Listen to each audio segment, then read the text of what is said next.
Mga kagilagilalas at nakakamanghang bagay ipinakita ng Diyos sa bayan ng Israel. Kagaya na lamang mga sangkay nung ipinamalas ng ating Panginoon ang kanyang kapangyarihan kung papaano po ginabayan ang mga Israelita ng pillar of clouds at pillar of fire. Hello, what's up mga sangkay? This is me, Sangkay Janjan. Once again, I'm back for another vlog today. Nakapupulutan po ng kaalaman at aral. Huwag niyo pong kalilimutan na i-subscribe yung ating YouTube channel, i-click ang bell at i-click niyo po yung all. At sa mga nanonood po sa Facebook, i-follow niyo po yung ating Facebook page. Today mga sangkay, pag-uusapan po natin ang isa sa nakakamanghang ginawa ng ating Panginoong Diyos sa bayan ng Israel. Ito po ay ang nakakamanghang pillar of clouds at pillar of fire.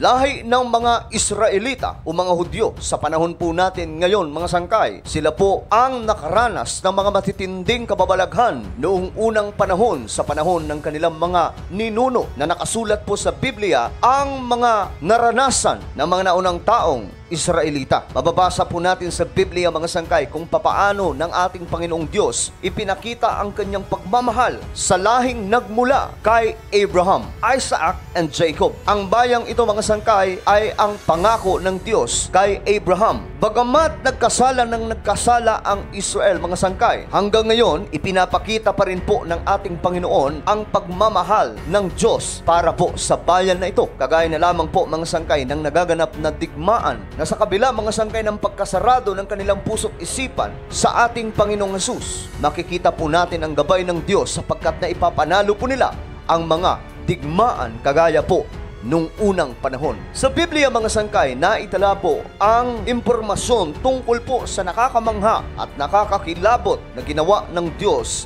sa bayan ng Israel. Ito po ay nung ipakita ng ating Panginoong Diyos ang kanyang kapangyarihan sa pamamagitan po ng pillar of clouds at pillar of fire. Isa pong haligi ng ulap at haligi ng apoy ang sumusunod sa bayan ng Diyos mula po nung pinalaya sila ni Pharaoh sa Ehipto. Subalit bago po yan mangyari mga sangkay, ang kanilang paglaya sa Egypt, hindi po naging madali mga sangkay sapagkat matagal na panahon na inalipin ang mga Israelita ng Ehipto. Ngunit nagpadala ang ating Panginoong Diyos ng isang taong magsasalba sa kanilang bayan, ang bayan na nagmula po sa lahi ni Abraham na inalipin ng Ehipto. Kung babalikan po natin ang kasaysayan ni Moses mga sangkay, nung time na inuubos po ang lahat ng mga batang lalaki ng hari ng Ehipto, si Moses po ay nakaligtas. Inilagay po siya mga sangkay sa isang lagayan at sa ilog pinadaan. Milagro naman mga sangkay na nakuha po siya ng asawa ng pinakamataas na pinuno po ng Ehipto. At sa isang milagro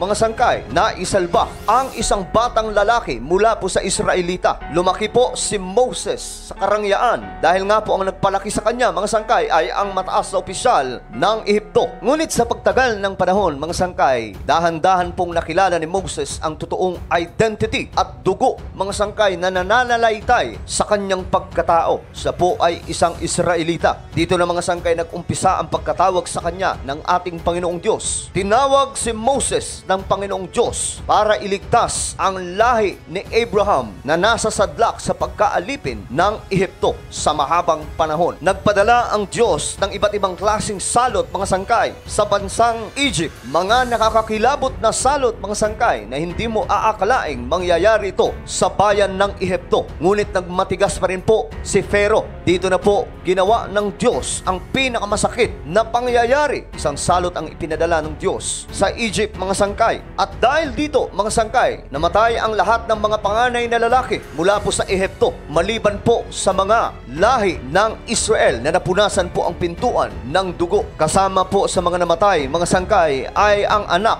mismo ni Pharaoh. Dito na mga sangkay nagdesisyon si Paraon na palayain na ang lahi ni Abraham, ang Israelita, dahil ipinagtanto niya dito na hindi niya kakayanin ang puot ng Diyos kung hindi niya po ito palalayain. Sa pagkakataong ito mga sangkay, napalaya po ang lahi ng Israelita. Nung sila po ay naglalakbay mga sangkay, dito na nga po ipinakita ng ating Panginoong Diyos ang kagilagilalas ng mga bagay na tanging Israel lamang po ang nakaranas. Nangyari kasi mga sangkay na ang mga Israelita ay hinabol na naman po ng mga tauhan ni Paraon dahil bigla na naman pong nagbago ang isip ni Pharaoh mga sangkay at gusto na naman po niyang alipinin at ibalik sa kanyang kapangyarihan ang bayan ng Diyos. Ngunit ginabayan po sila ng ating Panginoon at dito na nga po mga sangkay, lumantad sa kanila ang matinding pagpapakita ng kapangyarihan ng ating Panginoon. Marahil mga sangkay ang isa sa matunog na alam po natin na isa pong milagrosong pangyayari nung isalba ng ating Panginoong Diyos ang Israel ay nung hatiin po ng ating Panginoong Diyos ang dagat sa Red Sea. Subalit mga sangkay, maliban po dyan, bago po sila dumating sa puntong iyon, nangyari po muna mga sangkay ang mga kagilagilalas at nakakamanghang bagay na ginawa ng ating Panginoong Diyos. Nung sila po ay naglalakbay mga sangkay sa disyerto, ipinakita dito ng Diyos mga sangkay kung papaano po niya iingatan ang kanyang bayan. Ayon po sa Exodus chapter 13 verse 21 hanggang 22. Kapag araw, ginagabayan sila ng Panginoon sa pamamagitan ng makapal na ulap, at kapag gabi ay ginagabayan sila sa pamamagitan ng naglalagablab na haliging apoy na nagbibigay sa kanila ng liwanag para makapaglakbay sila araw man o gabi. Ganyan po mga sangkay, minahal ng Diyos ang bayan ng Israel. Isipin nyo to mga sangkay kung papaano po ipinakita ng ating Panginoon ang nakakakilabot na bagay na tanging ang mga Israelita lamang mga sangkay ang naka-experience. Nakita po nila ng face to face kung papaano po sila ginabayan ng sinasabing makakapal na ulap tuwing naglalakbay sila, at sa gabi naman mga sangkay, mayroon pong naglalagablab na isa pong haliging apoy. Ayon po sa verse 22 ng Exodus chapter 13, nangunguna sa kanila ang makapal na ulap kapag araw at ang naglalagablab na haliging apoy kapag gabi. Isa pong nakakamanghang bagay mga sangkay na ipinakita ng Diyos sa bayan ng Israel na kung tutuusin, hindi na dapat sila magreklamo sa ating Panginoong Diyos. Hindi na dapat nila pagdudahan ng ating Panginoong Diyos dahil nakita po mismo ng kanilang mga mata kung gaano kamakapangyarihan ang Diyos na naglikha ng lahat ng bagay at ng buong universe. Ayon po sa Biblia mga sangkay, sa Exodus chapter 14 verse 24, nang mag-uumaga na, tinitingnan ng Panginoon ang mga sundalo ng Ehipto mula sa makapal na ulap at naglalagablab na apoy at nilito niya sila. So hindi lamang po mga sangkay paggabay ang ginagawa ng Diyos sa pamamagitan po ng ulap at apoy, kundi maging ang mga ito ay nagiging kanilang sandata laban po sa mga taga-Ehipto. Pinabantayan sila at tinataboy ang kanilang mga kaaway. Sa araw mga sangkay, ang makapal na ulap ay sumusunod sa kanila tuwing naglalakbay sila. Yun po ang kanilang nagiging basihan kung kailan po sila maglalakbay. Tuwing ang ulap ay umaandar na, ay nagsisimula na rin po silang maglakbay. At ang ulap na ito ay nagsisilbing tolda o shield sa mainit na panahon sa gitna po ng disyerto. At pagka kinagabihan naman mga sangkay, sa tuwing sila po ay magpapahinga o kung sila man ay maglalakbay, kinakailangan po nila ng matinding ilaw dahil nasa gitna po sila ng kawalan. Dito na mga sangkay, ipinapakita ng Diyos ang kanyang kapangyarihan sa pamamagitan po ng isang makapal na haliging apoy o pillar of fire. Habang mahimbing ang tulog at pagpapahinga ng mga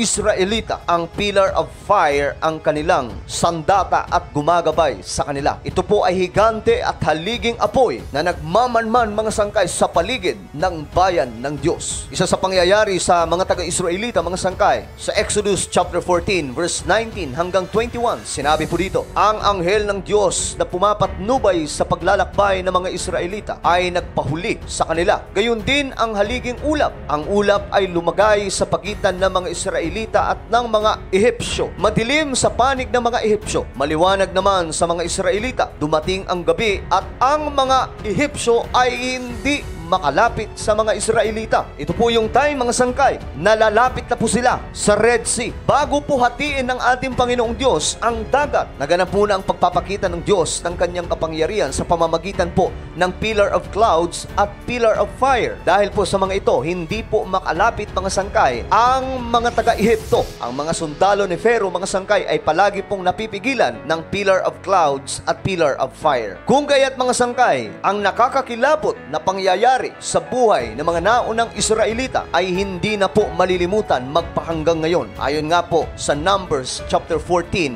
verse 14, at kung ito'y sabihin nila sa mga taga-Kanaan, alam din ng mga iyon na ang Israel ay pinapatnubayan ninyo. Alam nilang kayo ay harap-harapang nagpapakita sa Israel at ang bayang ito'y inyong pinapatnubayan sa pamamagitan ng haliging ulap kung araw at haliging apoy kung gabi. Ito ay tanda, mga sangkay, ng matinding kapangyarihan ng ating Panginoong Diyos. Pinapatunayan lamang na ang ating sinasambang Diyos ay hindi po basta-basta. Wala pong nakahihigit sa Kanya, nag-iisa lamang po siya at siya po ang makapangyarihan sa lahat dahil siya po ang naglikha ng lahat ng bagay ng buong universe at lahat ng nilalang ay sa Kanya lamang sasamba. Ano po ang inyong opinion sa ating napag-usapan ngayon? Just comment down below. Huwag niyo pong kalilimutan na isubscribe ang ating YouTube channel.